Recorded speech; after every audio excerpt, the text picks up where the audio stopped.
In Alec Murdaugh's double murder trial, the jury now back in the courtroom after visiting effectively the scene of the crime, his Moselle estate, earlier today. Prosecutors started the arguments by saying that there is only one person who could have committed these crimes. The defendant was the one person who was living a lie. The defendant is the person on which a storm was descending. And the defendant is a person where his own storm would actually mean consequences for Maggie and Paul, and consequences for those who trusted him. And that person is the defendant, Richard Alexander Murdaugh. We want to bring in now Vinoo Varghese. He is a white-collar criminal defense attorney, a former prosecutor, and a member of the teaching faculty at Harvard Law School's Trial Advocacy Workshop. Good to have you with us. Let's talk about what we just heard. The prosecution making their closing arguments now, painting this picture of Alec Murdaugh as a chronic abuser of drugs, who was suffering from withdrawal, who was trying to keep one step ahead of everybody catching on to him. Are they doing an effective job, given the other hurdles that they're up against? Lack of weapon, really some questions about motive, and potentially other people who might want those two, Maggie and Paul Murdaugh, to not be alive anymore. Is the prosecution being effective in keeping together all these different pieces of thread? So to answer that question, you've got to look at something he said, which is use your common sense, is what he told the jurors. The problem is that there is nothing about this case that falls in line with common sense. Yeah. It's not common sense to think that you're going to distract investigators from all your financial misdeeds by killing your family. I mean, that is a crazy theory or motive to ascribe to somebody. I guess they had to come up with something because there's no physical evidence tying Murdaugh to these murders. And so the answer to your question is, I think he's got a problem. The answer is no, short answer. He's got a problem because he's asking he's appealing to common sense. But again, no one's going to believe, at least I think, no one should, in their right mind, will believe that, okay, you know what? I got all these financial charges on the wing. I'm going to get arrested for this. So I'm going to kill my wife and kid, when there's been no testimony or anything put forth that he had a reason to do so. The other thing here is that his defense team put on 14 witnesses. This is extraordinary. He has what we call in the law a full-throated defense.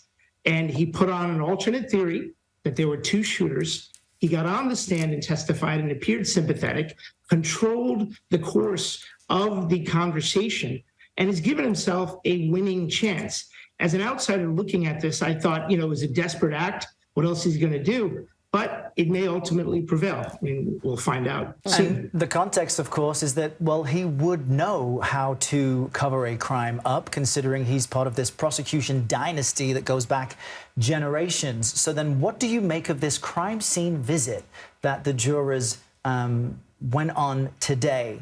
I guess the defense was supportive of this, but in your view, for jurors who may not be convinced by the personality shortcomings, what would a crime scene visit today possibly have changed for anybody? Well, it was a bit unusual. I thought it was an unusual move by the defense to do that. You would think the prosecution would have wanted them to do that, if anything. So now that the defense is doing it, I think it's just another thing that they're going to argue that, look, we don't have anything here. We took you to the crime scenes. We're the one who took you to the crime scene, not the prosecution, and maybe perhaps make that argument in their closing argument. Vinoo, I'm curious, given your experience as both a defense attorney and as a prosecutor, how would you go about resting your case in today's closing arguments, especially because what is clear in all of this is that Alec Murdaugh has lied many times to law enforcement personnel, including that he has a problem with drugs, that he has admitted to stealing lots of money, millions of dollars. And so the jury isn't likely going to be particularly sympathetic with him as a character. Do you think that the prosecution, given what you said before, still has the ability to win this jury over?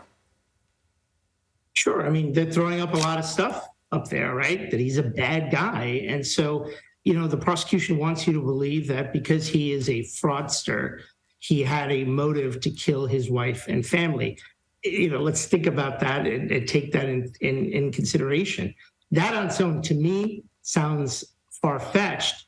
But when you add on all this stuff, and then you add on the drug abuse that Murdaugh admitted to, then you think, okay, maybe this guy could have done it. Now, is that enough for proof beyond a reasonable doubt? I don't believe so. But then you have the fact that he lied about his alibi initially, and he admits to all of this. I think that's Murdaugh's biggest problem, is that he hasn't had a consistent story in his defense. And I think that, if anything, could potentially put the jury over the top. All right, we'll keep you close as we continue to listen into these closing arguments. Vinoo Varghese, thank you for joining us today.